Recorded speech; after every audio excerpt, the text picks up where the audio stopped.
I'm Joel Hertz here for Eyes on Vaughan, and I'm lucky enough to have with me the candidate for regional and local councillor in Vaughan, Carrie Liddy. Carrie, good morning. How are you? Good morning, Joel. Thanks for taking the time to do an interview. No, happy to see you. A couple questions. How long have you been a Vaughan resident, Carrie? I've lived in Vaughan for 30 years. I raised my 4 children here, and 3 out of my 5 grandchildren also still live in Woodbridge. Oh, that's a lot of votes. That's good. How long have you been involved in politics? I've been involved in politics for 40 plus years. I've been the head of the Parent-Teacher Association at my children's school. I've been ratepayer presidents. I've been members of the Ratepayers Association. I've been actively involved in the city of Vaughan, making presentations, doing deputations. So it's been a long time. Great. And what would your top 3 priorities be in your first 100 days when elected? I have 3 priorities. It's accountability, affordability, and livability. And livability includes traffic. Okay. Do you want to expand on traffic? Yes.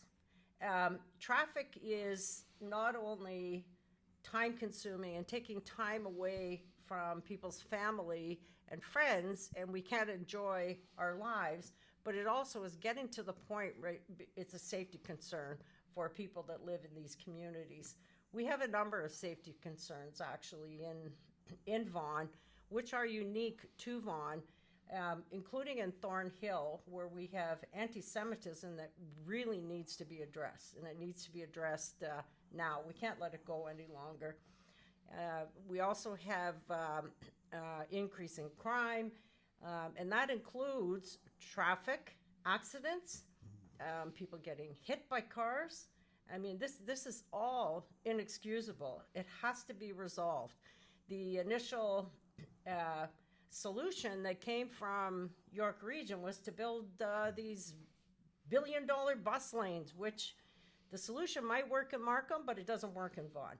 People don't use the buses, and they're a huge amount of money that could have properly have been spent on community centers, on libraries, and on the support that people need to make our communities more livable and maybe even reduce taxes. Okay, that was my next question, actually. What do you think about property taxes in Vaughan?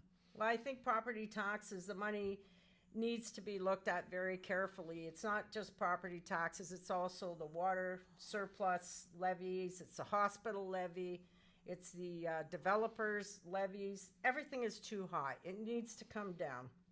And the only way to bring it down is to address wasteful spending, like the $1 billion for the bus lanes that are used. Right. And there has been obvious rapid growth in Vaughan over the past few years. What do you think about that?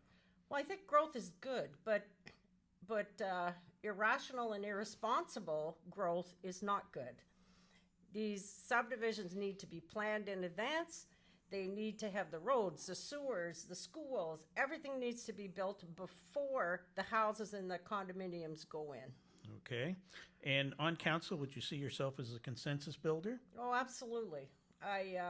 I've been in very rough situations negotiating when I was chair of the Privacy Council of Canada, and I know how to build consensus, and that's exactly what I intend on doing. And that's what Vaughan needs. And what do you think of the expansion from 3 regional councillors to 4? Well, I think it's a good move because it brings Vaughan up to the level of representation as other cities. However, I think the whole governance structure needs to be reviewed with local and regional councillors. Okay. Those are great. I'm happy to hear that. Good luck on the election. The election, as you recall, October 24th. Please vote. You can get in touch with Carrie's campaign at voteliddy.com. This is Joel Hertz for Eyes on Vaughan. Thanks very much, Carrie. And thank you, Joel. I really appreciate it. Have a good day. You too.